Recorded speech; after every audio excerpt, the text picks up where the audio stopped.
Hey everyone, it's Dave Asprey with Bulletproof Executive Radio. Today's cool fact of the day is that donkeys kill more people annually than plane crashes, which is why you should be more afraid of donkeys than you should be afraid of flying.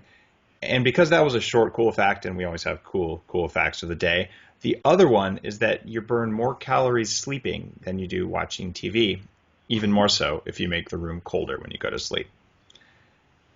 I'm really excited about today's podcast because today's guest is a friend and a luminary in the field. Donna Gates is the creator of the Body Ecology Diet. This is one of the first diets out there that was really looking at the role of gut health and histamine and yeast in the body. And Donna's done work with all kinds of people, including autistic children, in looking at how gut health influences your brain.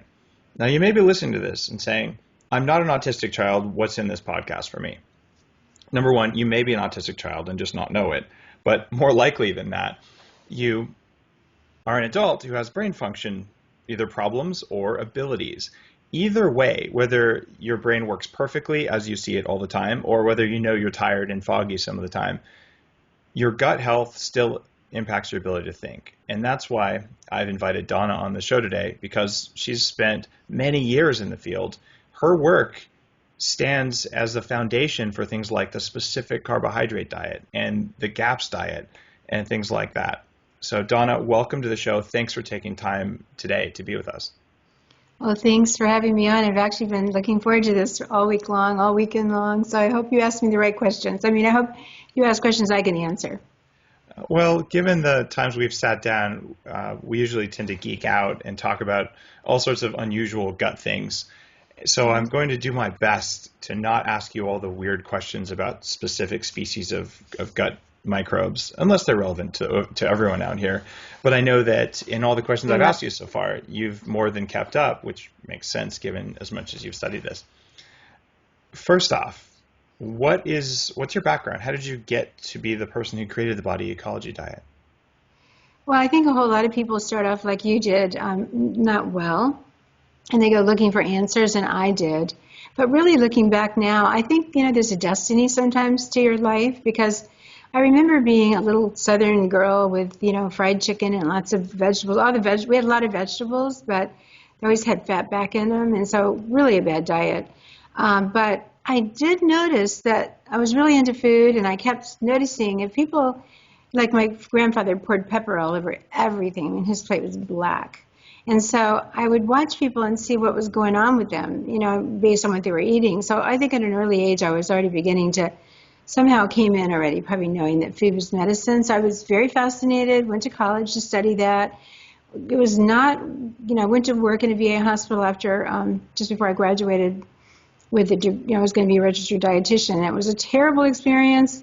Hospitals are the last place in the world anybody would want to be. They had me down in the kitchen loading the dishwasher, and I thought, this is a sign that this is not what I'm supposed to do with my life. So I went back to school and graduated finally with a degree in child development, which is useful actually. And then I just never stopped studying. And then, I think twists and turns, like so many different doors opened at the right time for me to, like when I started work, 10 years into the work that I've been doing now, I started working with autistic children. So they came later. But, when you work with an autistic child, they have everything that's wrong with them is wrong with us too. It's just that we don't have that behavioral brain issue going on, not like they do. And so working with autistic children is extraordinary training. So you view autistic kids as kind of the canaries in the coal mine. Is okay. So the things that they really are. Okay. They're truly a sign that this generation, the generation, for example, that your children belong to, they're really, as a whole, in serious trouble. And the human is we're protected, and so we can't really see. For example, this is a little complicated, but I hope I can explain it well. Your wife, let's use Lana for example.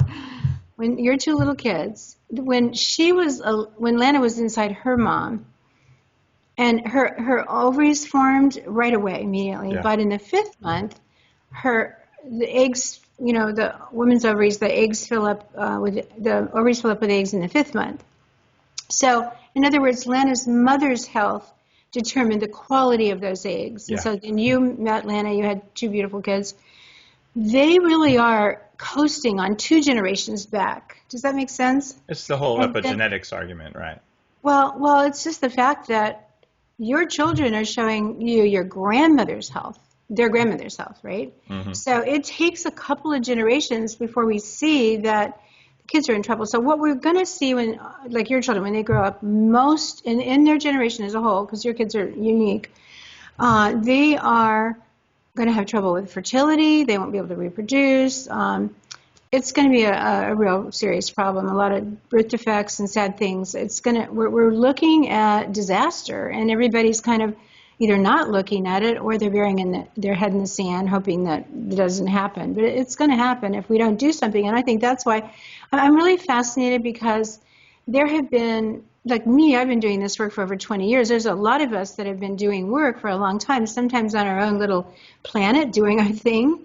But what's happened right now is a whole bunch of people are coming together, like you and I meeting, and Sarah Godfrey and JJ, and a whole bunch of us are bringing our tribes together, sharing information, helping each other.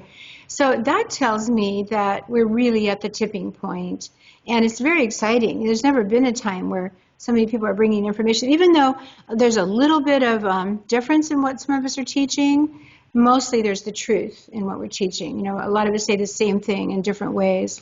So it's just going to be an extraordinary time for these children. I think just in time we're going to turn things around. Well, I certainly hope so. I can tell you, I'm not that worried about a global population problem because the research for the Better Baby book really taught me, well, fertility rates are declining so precipitously that already 1 in 8 couples doesn't conceive naturally. They just can't do it. So you fast forward another generation or two, and we don't have to worry about there being that many billions of people. I'm glad you said that. And I have a friend who's an endocrinologist, and he's really well known. He teaches a bunch of other ones. And he was telling me that what they're seeing is that many couples are actually becoming pregnant and conceiving, but nature's very, very strict. And so in the first 28 days of life, if that baby's not going to be really close to perfect, that baby isn't, the woman loses, she thinks she's having a normal period. She has no idea she was pregnant. That's happening a lot too. So we are conceiving, but there's not a healthy enough embryo to become a baby. Yeah, it's a scary ongoing problem, and it's not just even the women, men too. You get unhealthy men who are fathers, and then the chances of there being birth defects happens as well. Mm-hmm. So we'll say we agree that there's a major multi-generational problem. Let's take a child who's born and develops autism. They're probably born with a more hyper-focused or hyper-aware immune system, so they're getting some autoimmunity. They probably have some problems with their gut bacteria. They may have some problems with toxic metals or with mold toxins. Some external event precipitates an autoimmune neurological condition. Now, you have a series of things largely affecting gut health that can help to turn this around. What if you take those same types of things and you give those to someone who doesn't have autism? What typically happens to those people? Well, almost everybody today, without realizing it or not, they've got some gut dysbiosis going on. Yeah. So honestly, anybody is going to improve if they take sugar out of their diet, gluten out of their diet. And of course, I'm a big proponent of fermented foods, and we have to go into that because there is a subset of people that don't do well in fermented foods at first. So I know you want to talk about that, but it's just even if you don't have a gut problem today, you could have one tomorrow. It's easy to shift the balance of the microbes in the gut. People are struggling with things that they don't even know is connected with the gut. For example, depression.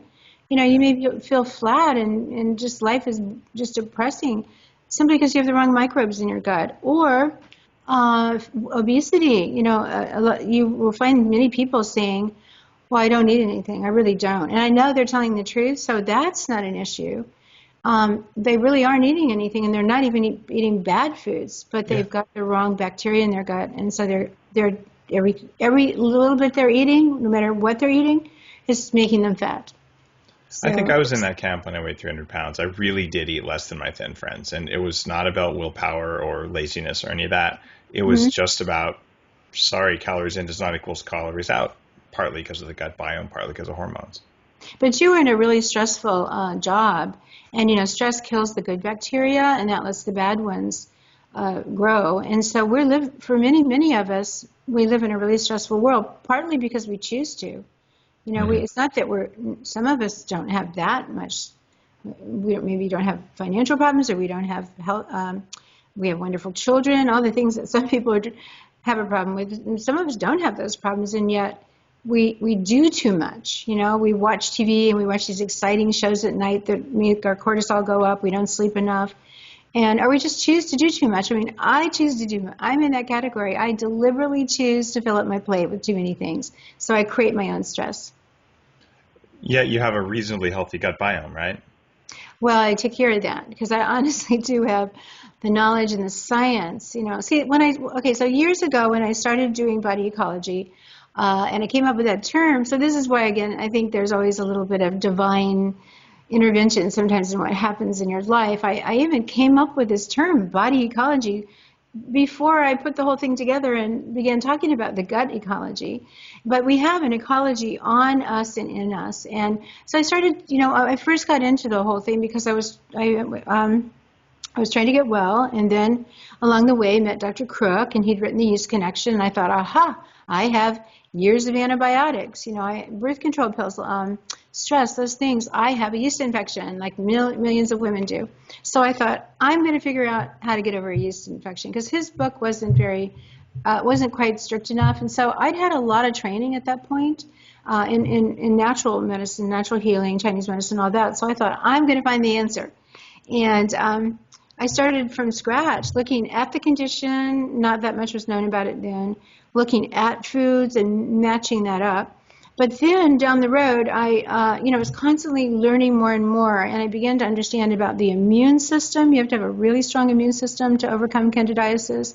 Also, I began to stumble on information that was available only to microbiologists. We people did not have this information, and I started learning about these bacteria that are supposed to be in our gut, and they're not there in many people. And I literally had to coin a term called the inner ecosystem to be able to talk to people about this world that exists inside our gut.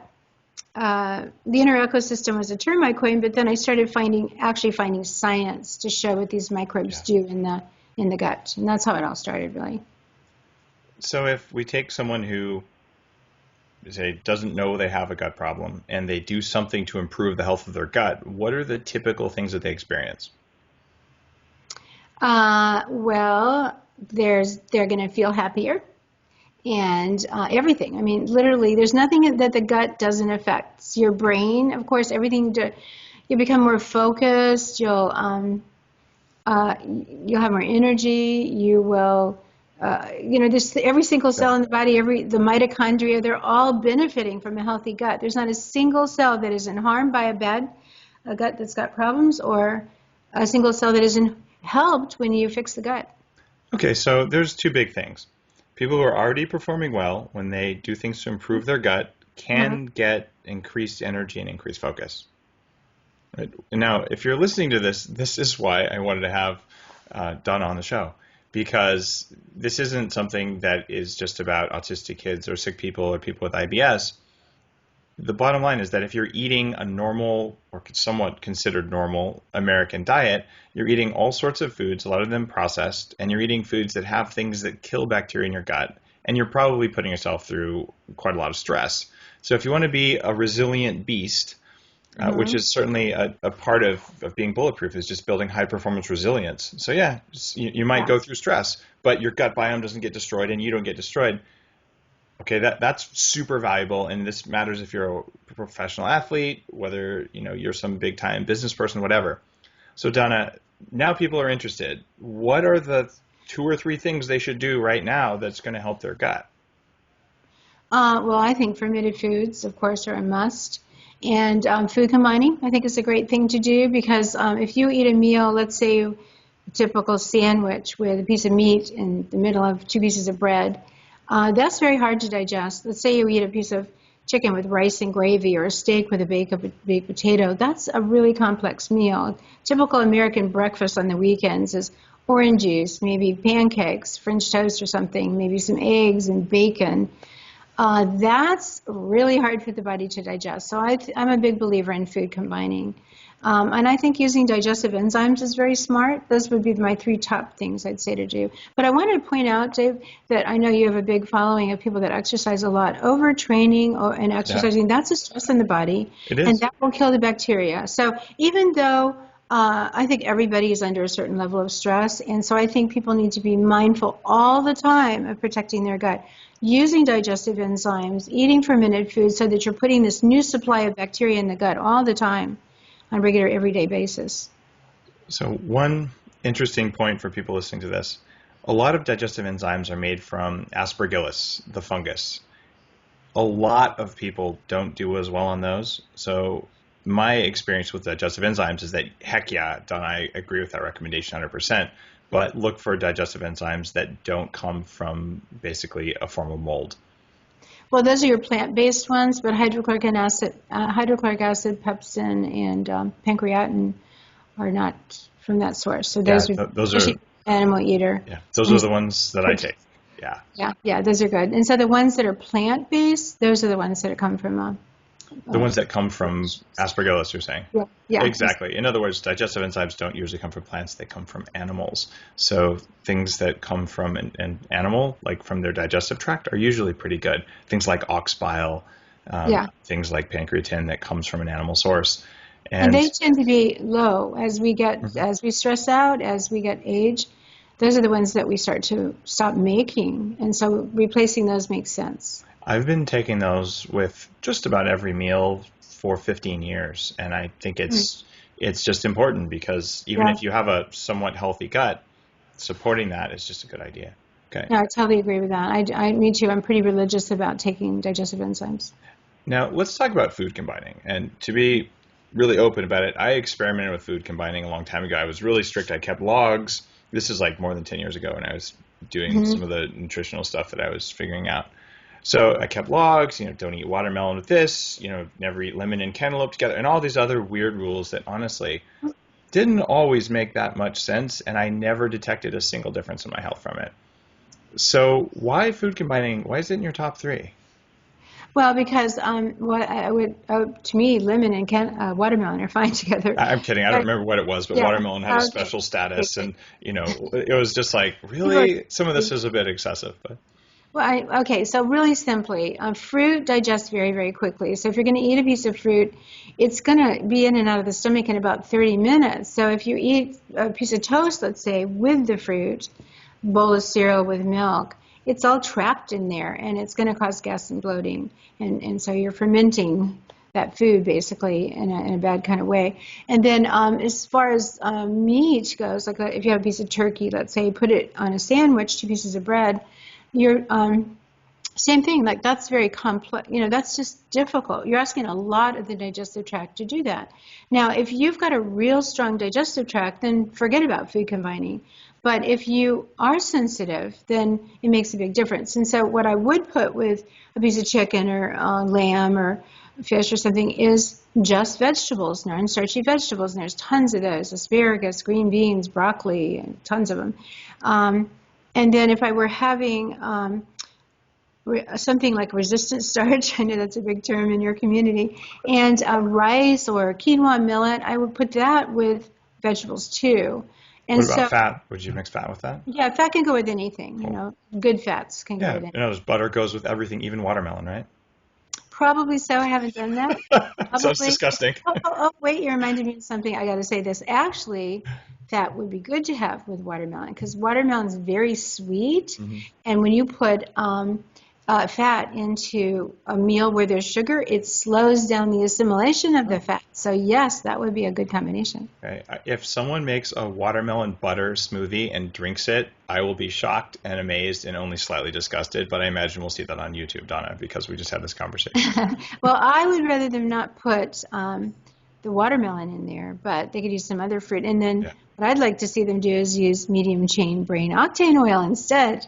I think that would be a nicer, lighter combination. Yeah, if you're doing a fruit smoothie, certainly putting some fat in there makes it so much more satisfying and helps to Mm, stop the food yeah, cravings. Because you yeah. mentioned fruit digests really quickly. And I'm like, honestly, you don't need much fruit. And if you're going to eat fruit, eat the really high nutrient fruit that's low in fructose. And that's why the Bulletproof Diet roadmap has them sort of ranked in that order. Yeah, I love your chart, by the way. We're Oh, just like so close, and our thinking is 100% yeah, on. we agree on well, I think I have some questions about fermented food we're about to get to, but we agree on like Let's do it. 99% of things. And it's those little differences where some people listening are like, oh my God, seriously, like who cares? But I'll tell you who cares. Like people who want to kick ass care because Yeah, like it's those little and let's differences that get, separate the winners from the losers. It's a hundredth of a yeah, second. and another thing that's going on, a huge number of people, I want to say at least 80% of people have yeast infections in their body. That's another reason why fruit, especially the sweet fruits, are not good. You always have to realize that somebody who's not well from any condition you can think of, cancer, diabetes, heart disease, whatever you can come up with, they're going to have a yeast infection. And so you've got to always be mindful not to feed those yeast. What about So protein and getting fat as a percentage of it on the Body Ecology Diet? Where do those Okay, come in? so based on the way the body likes to function, I like for people to just begin bringing protein in their diet from 11 to 2. That's the time of the day when the body really is needing it. Well, it depends on what time you get up in the morning, Sure. but for the most part, by 11 o'clock, your body needs it. Maybe sooner for some people because the brain needs that protein to wake up and to function. Also, animal protein makes us feel grounded. But by the end of the day, if you switch then to the quinoa and millet and lots of vegetables and a little bit of fermented food kind of a diet, you're actually going to produce a lot more serotonin, and that calms you down, and then you start to go to sleep.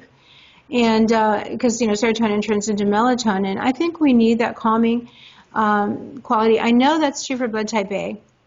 I happen to have met Dr. Peter Giordano's father about 36 years ago. I went to him as a patient because I was trying to find answers myself.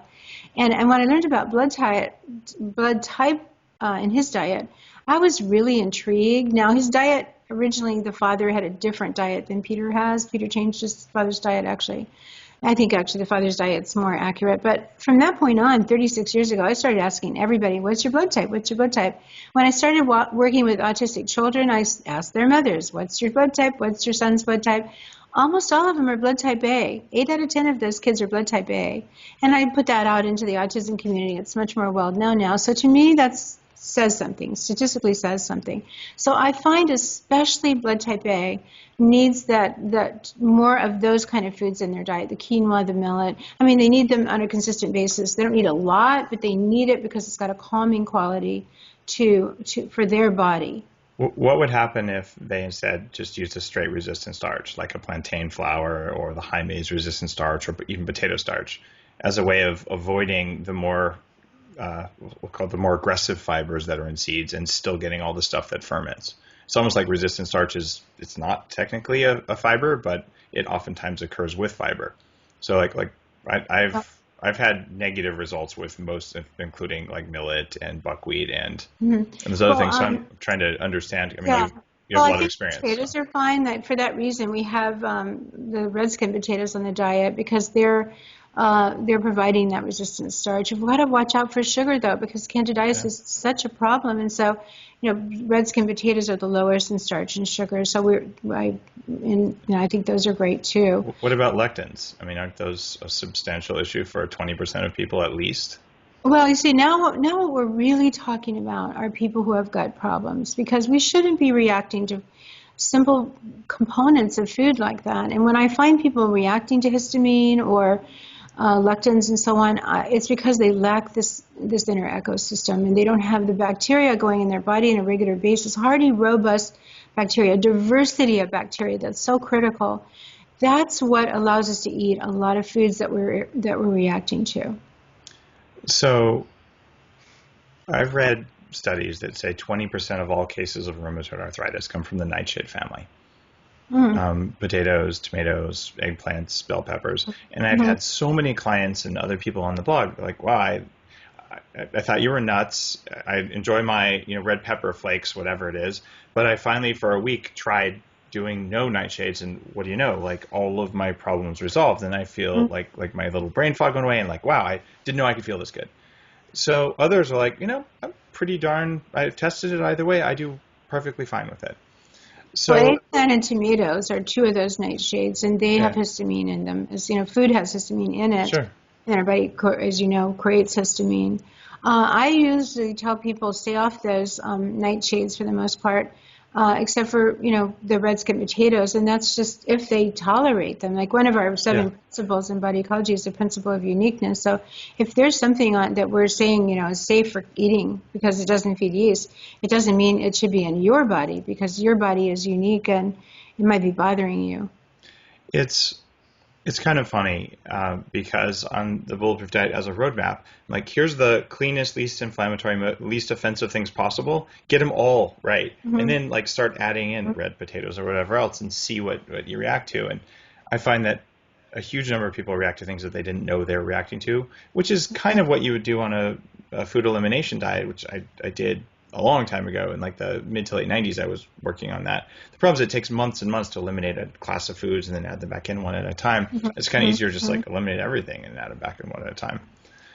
But okay, that explains. But I want to add one little thing too. I disagree with that. With which one? Somebody made about arthritis, because I know another cause of arthritis is oxalates. In plants. And another issue is very often that they're just toxic. They're toxins. The liver's hasn't for a long, long time been able to really process toxins. And then you've got a lot of, in Chinese medicine, the liver affects our skin, our eyes, our joints, so that creaky joints and stiffness and everything is coming because our liver is getting more congested. So I think can be a numerous thing, not just one thing causing it. That was only 20% of all the cases. The other 80%, oxalates are a huge thing. And I'm, especially on the latest Bulletproof Diet infographic, which if you haven't heard, this is your first time hearing the show, bulletproofdietbook.com, you can download it for free. When you check that out, though, what you'll find is you have to cook these vegetables because of the oxalic acid connection. And all these people doing this raw kale smoothie thing, I've written, here's the protocol for removing oxalates and oxalic acid, because if you don't, it is going to mess you up. Well, actually, and it's not just cooking them. Like believe it or not, sweet potatoes and green beans are high oxalate. Spinach, you need to cook them in water and then throw off water. And quinoa and millet, by the way, there's seeds. Okay, so here are your high oxalate foods. There's nuts and seeds, chocolate, spinach, and nuts and seeds would be quinoa and millet.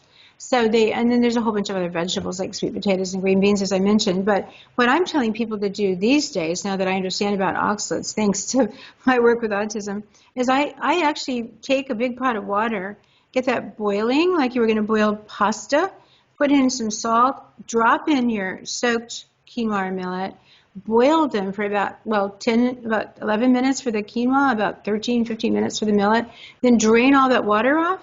And then catch the quinoa at the end there. And then it's very nice, very fluffy and delicious when it's cooked like that. But also you've gotten rid of the oxalates. You just poured them down the drain. So the way food is prepared is another art, really, to making food medicine. It's the same with kale and all the brassicas. And dump the water. And I actually recommend something called calcium loading that I invented. The idea being add calcium to the water, just calcium carbonate, which will precipitate out the oxalic acid. That way, any oxalates that are left are already put in a crystallized form so you can excrete them. Otherwise, the oxalic acid enters the body, binds with calcium in the tissues, and causes way more damage. So at least isolate the oxalic acid in the GI tract. And I just cringe when I see these, a lot of my CrossFit friends are, I'm going to do a kale smoothie, raw kale in the morning. Your thyroid, your joints. They put their spinach in. Raw spinach too. Another big one. But according to the University of Nebraska, because again, oxalates are a big issue in the community, autism community, kale's fine. So is cabbage and. Which species of kale, though, right? Because the lacy kale is not fine. We probably both need to look into that. Yeah. But Susan Owens has a really good up-to-date list of, that's a big community. Her work is probably the most advanced with oxalates, but it's just to try. If people just type in Susan Owens trying low oxalates, they'll find her, and then look into that, because I do really think it's a very important piece of information that people are missing, again, trying to be healthy, thinking these foods are healthy, eating a lot of nuts and seeds. I see people putting a lot of almond milk in their smoothies, and that's another extremely high source of oxalates. So what they're doing without knowing it is adding a lot of oxalates throughout the day. They don't realize, and that little piece of chocolate, that little square piece of chocolate that we see the research that says it's good for you for all these reasons, it's also got a backside to it. That's one thing I want everybody to understand is every single thing we put in our body has a positive and negative side to it.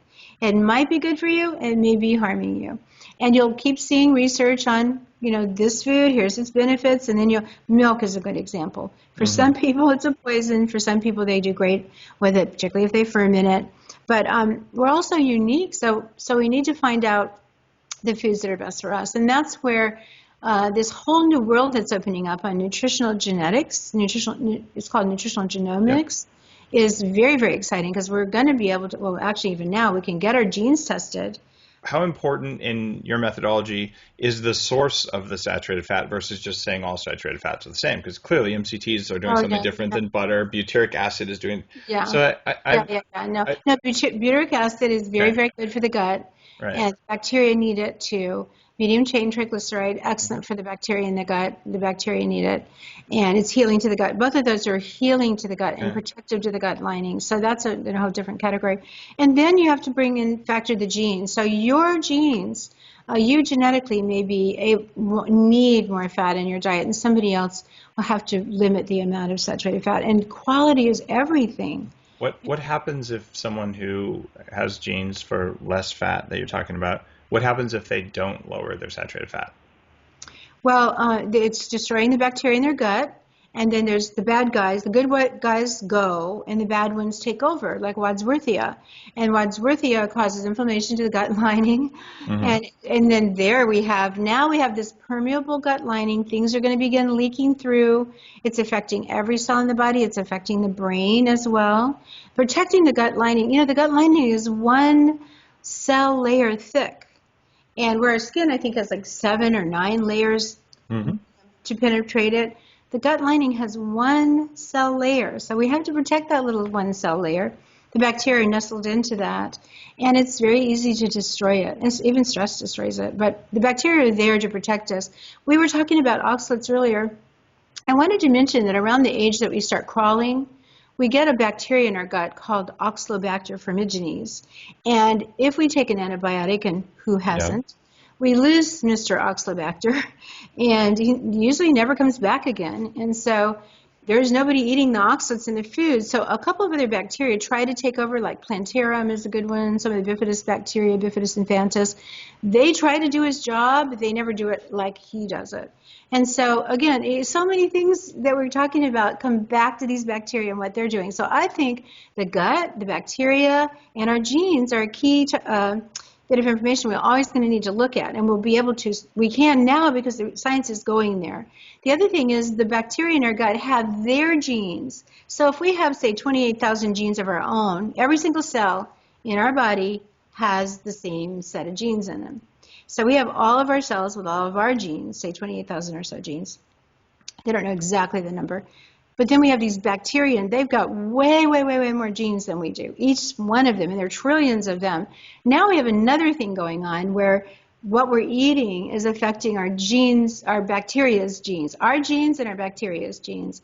So, these are all this is like a new area of science that's just coming out. It's very exciting because it's going to clear up the controversy over, should I eat this or is this good for me? People are so confused because this expert says this and this expert says that.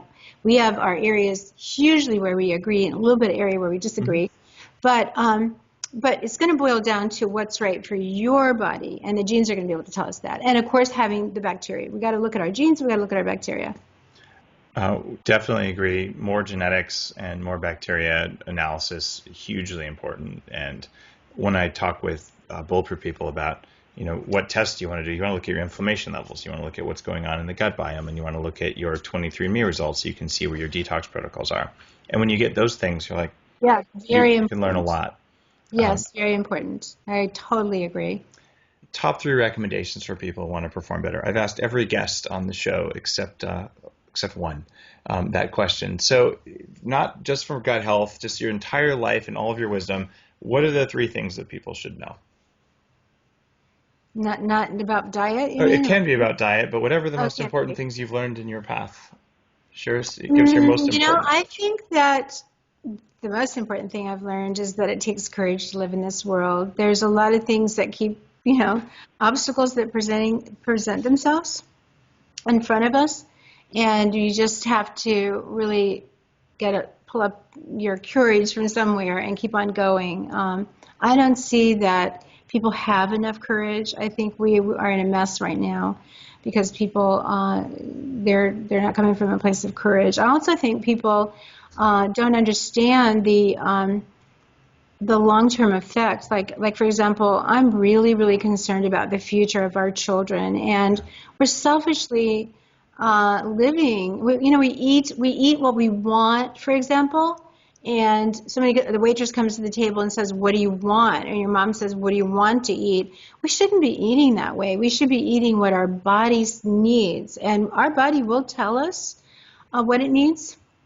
And then we have to train ourselves. Like, in other words, tune into the body and say, what do I need right now? I need some protein. I want some kale.